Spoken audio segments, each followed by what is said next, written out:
কার্যক্রম নিষিদ্ধ থাকায় নির্বাচনে অংশ নিতে পারবে না আওয়ামী লীগ, যুক্তরাজ্যের মন্ত্রীকে প্রধান উপদেষ্টা। গণভোটের মাধ্যমে সংবিধান সংশোধন সম্ভব নয় বললেন সালাউদ্দিন আহমদ।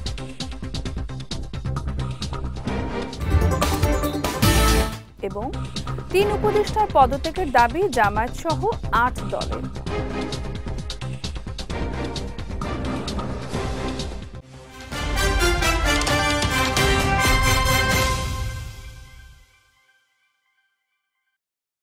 আসসালামু আলাইকুম। পুষ্টিচা নিবেদিত বিজয় রাতের সংবাদে আমন্ত্রণ জানাচ্ছি আমি সাদিয়া রেজওয়ানা তন্নি। শুনছিলেন শিরোনাম, এবারে বিস্তারিত। আগামী জাতীয় নির্বাচনকে অবাধ, সুষ্ঠু ও অংশগ্রহণমূলক করার প্রতিশ্রুতি পুনর্ব্যক্ত করেছেন প্রধান উপদেষ্টা ডক্টর মোহাম্মদ ইউনূস। একই সঙ্গে তিনি জানিয়েছেন, সন্ত্রাস বিরোধী আইনে কার্যক্রম স্থগিত থাকায় পরে নির্বাচন কমিশন নিবন্ধন স্থগিত করায় আওয়ামী লীগ নির্বাচনে অংশ নিতে পারবে না। বৃহস্পতিবার ঢাকায় রাষ্ট্র অতিথি ভবন যমুনায় সফররত যুক্তরাজ্যের আন্তর্জাতিক উন্নয়ন বিষয়ক মন্ত্রী ব্যারোনেস জেনি চ্যাপম্যানের সঙ্গে বৈঠকে এসব কথা বলেন প্রধান উপদেষ্টা। ডক্টর ইউনূস বলেন, আগামী ফেব্রুয়ারির প্রথমার্ধে সময় মতোই নির্বাচন অনুষ্ঠিত হবে এবং তা হবে অন্তর্ভুক্তিমূলক ও অংশগ্রহণমূলক। বৈঠকে আসন্ন নির্বাচন, অবৈধ অভিবাসন, বাণিজ্য সম্প্রসারণ, রোহিঙ্গা সংকট সহ বিমান ও নৌখাতে দ্বিপক্ষীয় সহযোগিতা সম্প্রসারণের ইস্যু নিয়ে আলোচনা হয়। গণভোটের মাধ্যমে কোনো আইন প্রণয়ন বা সংবিধান সংশোধন করা সম্ভব নয়। এর জন্য একটি কার্যকর জাতীয় সংসদ গঠন জরুরি এবং সংবিধান সংশোধনের একমাত্র সাংবিধানিক পথও সেটিই বলে মন্তব্য করেছেন বিএনপির স্থায়ী কমিটির সদস্য সালাউদ্দিন আহমদ। আজ রাজধানী শাহবাগে নারী ও শিশু অধিকার ফোরাম আয়োজিত মৌন মিছিল পূর্ব সমাবেশে তিনি এসব কথা বলেন। জুলাই জাতীয় সনদ যেভাবে স্বাক্ষরিত হয়েছে তা প্রতিপালনে বিএনপি অঙ্গীকারবদ্ধ উল্লেখ করে সালাউদ্দিন বলেন, এর বাইরে চাপিয়ে দেয়া জবরদস্তিমূলক কোনো প্রস্তাব দেয়া হলে জনগণ তা বিবেচনা করবে। জুলাই জাতীয় সনদ যেভাবে রচিত হয়েছে, প্রণীত হয়েছে, স্বাক্ষরিত হয়েছে, সেই জাতীয় সনদ আমরা অক্ষরে অক্ষরে প্রতিপালন করার জন্য অঙ্গীকারবদ্ধ। গণভোটের মধ্য দিয়ে আইন প্রণয়ন করা হয়ে যাবে না, গণভোটের মধ্য দিয়ে সংবিধান সংশোধন হয়ে যাবে না। অন্তর্বর্তী সরকারের ৩ জন উপদেষ্টা একটি দলের হয়ে কাজ করছেন বলে অভিযোগ করেছেন জামায়াতে ইসলামের নায়েবে আমির সৈয়দ আব্দুল্লাহ মোহাম্মদ তাহের। তিনি বলেছেন, ৩ জন উপদেষ্টা একটি দলের হয়ে কাজ করে সুকৌশলে সুষ্ঠু নির্বাচন বানচালের অপচেষ্টা চালিয়ে যাচ্ছে। সকালে রাজধানী মগবাজারে জামায়াতের কেন্দ্রীয় কার্যালয় সংলগ্ন আল ফালাহ মিলনায়তনে আন্দোলনরত ৮ দলের যৌথ সংবাদ সম্মেলনে তিনি এমন অভিযোগ করেন।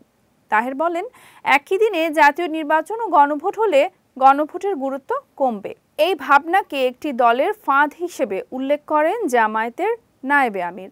তিনি বলেন, ইচ্ছাকৃতভাবে হোক অথবা ষড়যন্ত্রের শিকার হয়ে হোক, সরকার একটি দলের ফাঁদে পা দিয়েছে এবং সংস্কারকে প্রায় গুরুত্বহীন করেছে।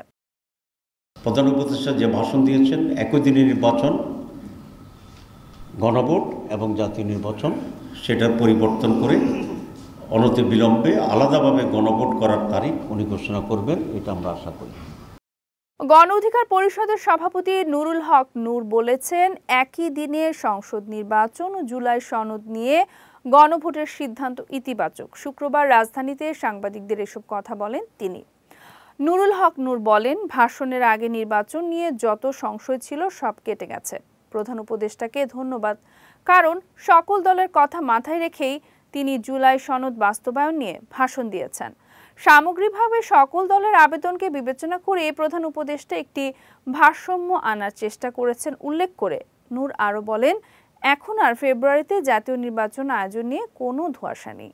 রাজনৈতিক দলসমূহের চিন্তা ভাবনাকে প্রাধান্য দিয়ে সরকার একটা ভারসাম্য আনার চেষ্টা করেছে এই জুলাই জাতীয় সনদ আদেশ জারির ক্ষেত্রে এবং প্রধান উপদেষ্টার ভাষণের ক্ষেত্রে। একই সাথে প্রধান উপদেষ্টা ফেব্রুয়ারিতে জাতীয় সংসদ নির্বাচনের কথা পুনর্ব্যক্ত করেছেন, যা সরকার এবং প্রধান উপদেষ্টার নির্বাচনের প্রতি কমিটমেন্টকে আরও পরিষ্কার করেছে। আসন্ন ত্রয়োদশ জাতীয় সংসদ নির্বাচন উপলক্ষে আরও 12টি নিবন্ধিত রাজনৈতিক দলের প্রতিনিধিদের সঙ্গে আগামী রোববার সংলাপে বসবে নির্বাচন কমিশন। রাজধানীর আগারগাঁওয়ে নির্বাচন ভবনের সম্মেলন কক্ষে প্রধান নির্বাচন কমিশনার এএমএম নাসির উদ্দিনের সভাপতিত্বে এই সংলাপ অনুষ্ঠিত হবে।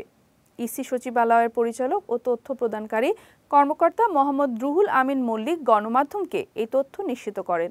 তিনি জানান, আগামী 16 নভেম্বর সকাল 10টা থেকে দুপুর 12টা পর্যন্ত গণফোরাম, গণফ্রন্ট, ইসলামিক ফ্রন্ট, বাংলাদেশ ইসলামী ঐক্যজোট, বাংলাদেশ সুপ্রিম পার্টি ও বাংলাদেশ জাতীয় পার্টির সঙ্গে মতবিনিময় করবে ইসি।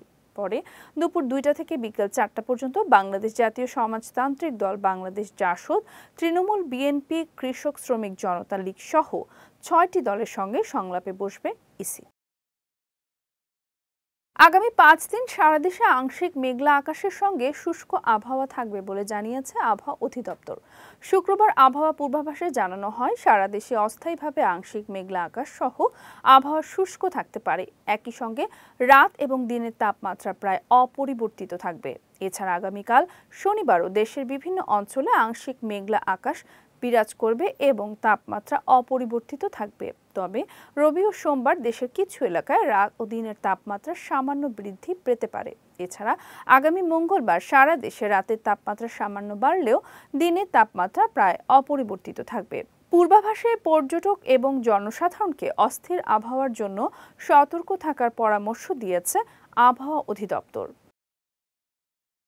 শীতকালীন সবজির সরবরাহ বাড়ায় বাজারে সবজির দাম কমলেও বেড়েছে পেঁয়াজের দাম। মানভেদে পেঁয়াজ বিক্রি হচ্ছে 100 থেকে 110 টাকা পর্যন্ত। তবে বিক্রেতারা বলছেন, আগামী 2 সপ্তাহের মধ্যে কমে আসবে পেঁয়াজের দাম। বাজার ঘুরে আরও জানাচ্ছেন সহকর্মী সায়ন সাব্বির। ক্যামেরায় ছিলেন সালমান খন্দকার সবুজ। বাজারে গত কয়েকদিন ধরেই শীতকালীন সবজির সরবরাহ বাড়ায় দাম কমেছে অধিকাংশ সবজির, তবে দাম বেড়েছে পেঁয়াজের। বাজারে এখন পুরনো পেঁয়াজ 110 থেকে 120 টাকা কেজি দরে বিক্রি হচ্ছে। 2 সপ্তাহ আগেও যা বিক্রি হতো মানভেদে 40 থেকে 80 টাকায়। বিক্রেতারা বলছেন, আগামী 2 সপ্তাহের মধ্যে কমে আসবে পেঁয়াজের দাম। দাম 15 দিন বাড়তি থাকবো, 15 দিন পরে কাঁচা বীজ উঠবো, আবার দাম কমে যাবো। এই 15 দিন বাড়তি থাকবো। এখন মাল শর্টের দিক, ইন্ডিয়ান নেই, মনে কর 15-20 দিন পরে কাঁচা বীজ উঠে যাবো, ওই সময় বাজার কমে যাবো। এদিকে মাছের বাজার চড়া থাকলেও বিক্রেতাদের দাবি, বাজারে নদীর মাছের সরবরাহ বাড়ায় দাম কমেছে মাছের। নদীর মাছ প্রচুর আমদানি, দামও কম। কেজিতে এই যে বাংলাদেশ মাছ আসছিল আগে 1100 টাকা কেজি, এখন বর্তমানে 700-800 টাকা কেজি। পুরি মাছ ছিল 600-700 টাকা কেজি, বর্তমানে 400 টাকা কেজি। এই যে নদীর বাইম ছিল আগে 1200-1300 টাকা কেজি, এখন বর্তমানে 1000 টাকা কেজি। দাম অনেক কমছে, কেজিতে 200-300 টাকা কমছে। অন্যদিকে নিত্যপণ্যের দাম নিয়ে বরাবরের মতোই অভিযোগ ক্রেতাদের। তৈজসপত্র জিনিসের দামও অনেক বেশি, মাছের বাজারও অনেক চড়া, সবজির দাম একটু কমতে শুরু করছে। নতুন সবজি বাজারে সবজির দামে কিছুটা স্বস্তি মিললেও অস্বস্তি বিরাজ করছে পেঁয়াজের বাজারে। 2 সপ্তাহ আগেও যে পেঁয়াজের দাম ছিল কেজি প্রতি 40 থেকে 50 টাকা পর্যন্ত, সেই পেঁয়াজ এখন বিক্রি হচ্ছে 100 থেকে 110 টাকা পর্যন্ত। বিক্রেতারা বলছেন, 15 দিনের মধ্যে বাজারে নতুন পেঁয়াজ উঠতে শুরু করলেই কমে আসবে পেঁয়াজের দাম। সায়ন সাব্বির, বিজয় টিভি, ঢাকা। এবারে পুষ্টি চিনি গুঁড়া চাল নিবেদিত জেলার সংবাদ।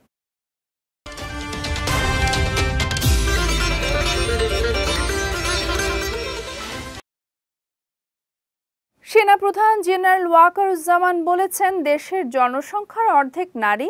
তাদের বাদ দিয়ে উন্নয়নের চিন্তা করলে তা ভুল হবে। এ কারণে দেশের উন্নয়নের স্বার্থে নারীদের দক্ষভাবে গড়ে তুলতে হবে। শুক্রবার জয়পুরহাট গার্লস ক্যাডেট কলেজে পুনর্মিলনী অনুষ্ঠানে অংশ নিয়ে প্রধান অতিথির বক্তব্যে তিনি এ কথা বলেন। ক্যাডেটদের উদ্দেশ্যে তিনি বলেন, সবার আগে ভালো মানুষ হতে হবে, নীতি নৈতিকতার সঙ্গে দেশের জন্য কাজ করতে হবে। এই সময় বর্তমান ও প্রাক্তন ক্যাডেটদের সফলতা ও সমৃদ্ধি কামনা করে দেশ সেবায় আত্মনিয়োগের আহ্বান জানান সেনাপ্রধান। অনুষ্ঠানে জেলা প্রশাসক আফরোজা আক্তার চৌধুরী, পুলিশ সুপার মোহাম্মদ আব্দুল ওয়াহাব সহ অনেকেই উপস্থিত ছিলেন। দেশের জাতির জন্য কাজ করতে, গরিবদের জন্য কাজ করতে, যাদের পয়সায় আমরা সবাই, আমরাও বেতনভুক্ত, আমরা সবাই পড়াশোনা করেছি, পড়াশোনা করে যাচ্ছি, তাদের জন্য আমাদের কাজ করতে হবে। একই দিনে জাতীয় নির্বাচন ও গণভোট ঘোষণায় জাতি হতাশ হয়েছে বলে মন্তব্য করেছেন ইসলামী আন্দোলন বাংলাদেশের আমির সৈয়দ মোহাম্মদ রেজাউল করিম। দুপুরে চাঁদপুর সরকারি কলেজ মাঠে আয়োজিত দলের নির্বাচনী প্রশিক্ষণ কর্মশালায় প্রধান অতিথির বক্তব্যে তিনি এই মন্তব্য করেন। বলেন, অন্তর্বর্তী সরকারের প্রধান 3 কাজ সংস্কার, দৃশ্যমান বিচার ও সুষ্ঠু নির্বাচন। অথচ একটি দলের শুধু নির্বাচন নিয়ে তৎপরতা দেখছে ইসলামী আন্দোলন বাংলাদেশ। মৌলিক সংস্কার ও দৃশ্যমান বিচারের ক্ষেত্রে তাদের গুরুত্ব দেখা যাচ্ছে না। এই সময় প্রধান উপদেষ্টার ভাষণ পর্যালোচনা করে দলের পরবর্তী কর্মসূচি নির্ধারণ করা হবে বলেও জানান সৈয়দ মোহাম্মদ রেজাউল করিম। কর্মশালায় উপস্থিত ছিলেন দলের কুমিল্লা বিভাগীয় সাংগঠনিক সম্পাদক শেখ মোহাম্মদ জয়নাল আবেদিন, চাঁদপুর জেলার সভাপতি মোহাম্মদ মাকসুদুর রহমান সহ অন্যান্যরা।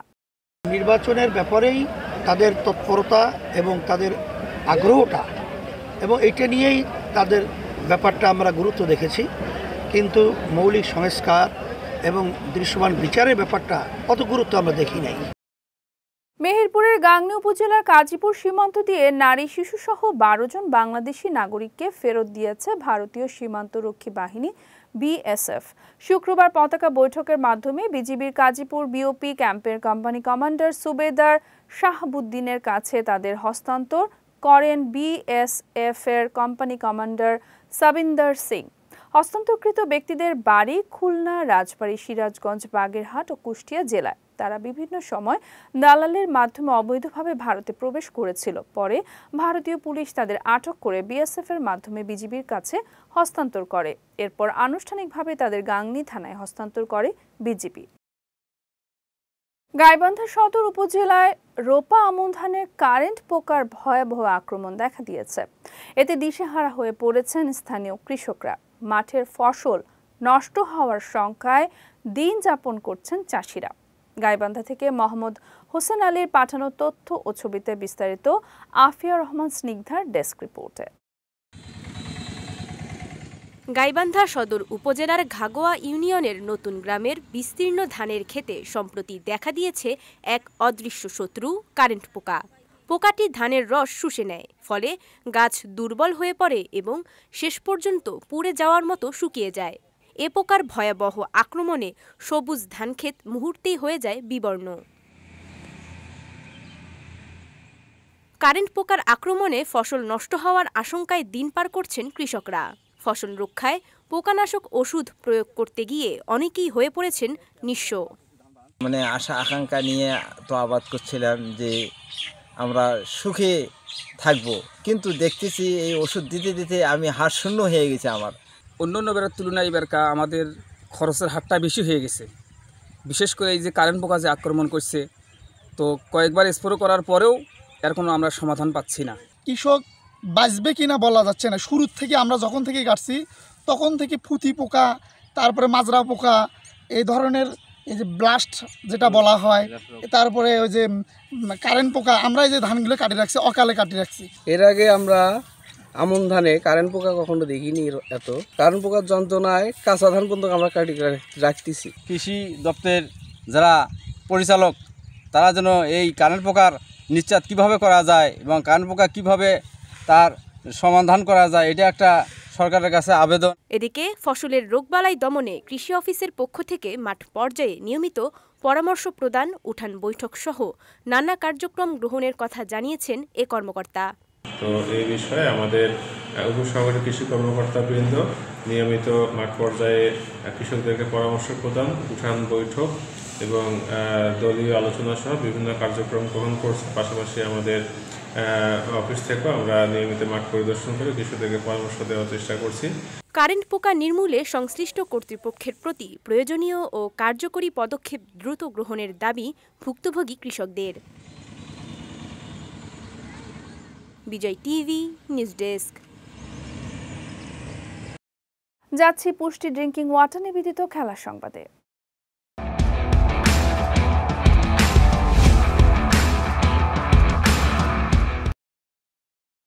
আয়ারল্যান্ডকে ইনিংস ব্যবধানে হারিয়ে সিরিজের শুভ সূচনা করেছে বাংলাদেশ। আজ সিলেট টেস্টের চতুর্থ দিনের শুরুতেই ছিল জয়ের সুবাস। ৮৬ রানে ৫ উইকেট হারিয়ে তৃতীয় দিন শেষ করা আয়ারল্যান্ড আজ ম্যাচের শুরু থেকে উইকেট হারানোর ধারাবাহিকতা বজায় রাখে। প্রথমে ম্যাথিউ হামফ্রেসকে বিদায় দেন তাইজুল ইসলাম, পরে অ্যান্ড্রু বালবার্নিকে বিদায় করেন হাসান মুরাদ। তার বিদায়ের পর ব্যারি ম্যাকার্থি আর জন নেল মিলে নবম উইকেটে ৫৪ রান তোলার পর হাসান মুরাদের শিকার হয়ে নেল বিদায় নিলে সেই জুটি ভেঙে যায়। এরপর ম্যাকার্থি তাইজুলের তৃতীয় শিকার হতেই ইনিংস ও ৪৭ রানের জয় নিয়ে মাঠ ছাড়ে লাল সবুজের জার্সিধারীরা। এর আগে প্রথম ইনিংসে ২৮৬ রানে অল আউট হওয়া আয়ারল্যান্ডের সামনে ৫৮৭ রানের বড় সংগ্রহ করে ইনিংস ঘোষণা করে বাংলাদেশ। আন্তর্জাতিক প্রীতি ম্যাচে আফ্রিকান প্রতিপক্ষ অ্যাঙ্গোলার বিপক্ষে মাঠে নামছে আর্জেন্টিনা। লিওনেল স্কালোনির দলের এই বছরের শেষ ম্যাচটি শুরু হবে বাংলাদেশ সময় আজ রাত ১০টায়। বিশ্বকাপ বাছাই পর্ব আগেই শেষ হওয়ায় আসন্ন টুর্নামেন্টের প্রস্তুতি হিসেবেই এই প্রীতি ম্যাচ খেলছে আলবিসেলেস্তেরা। ম্যাচের আগে স্পেনে সংক্ষিপ্ত অনুশীলন ক্যাম্প করেছে দলটি। এদিকে সাম্প্রতিক ম্যাচগুলোতে বেঞ্চে থাকলেও এই ম্যাচে শুরুর একাদশে দেখা যেতে পারে আর্জেন্টাইন ফুটবল জাদুকর লিওনেল মেসিকে। এছাড়া স্কালোনির দলে প্রথমবারের মতো মাঠে নামতে পারেন কেভিন ম্যাকঅ্যালিস্টার। অন্যদিকে ভ্যাকসিন সম্পর্কিত জটিলতার কারণে দলে নেই হুলিয়ান আলভারেজ, জুলিয়ানো সিমিওনে ও নাহুয়েল মোলিনা। পুষ্টিচা নিবেদিত বিজয় রাতের সংবাদ শেষ করার আগে শিরোনামগুলো দেখে নিচ্ছি আরও একবার।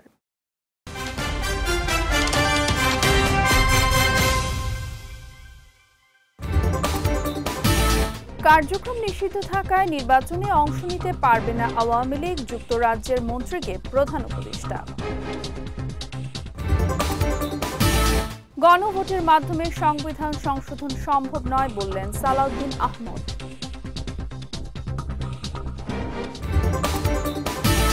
এবং ৩ উপদেষ্টার পদত্যাগের দাবি জামায়াত সহ ৮ দলের।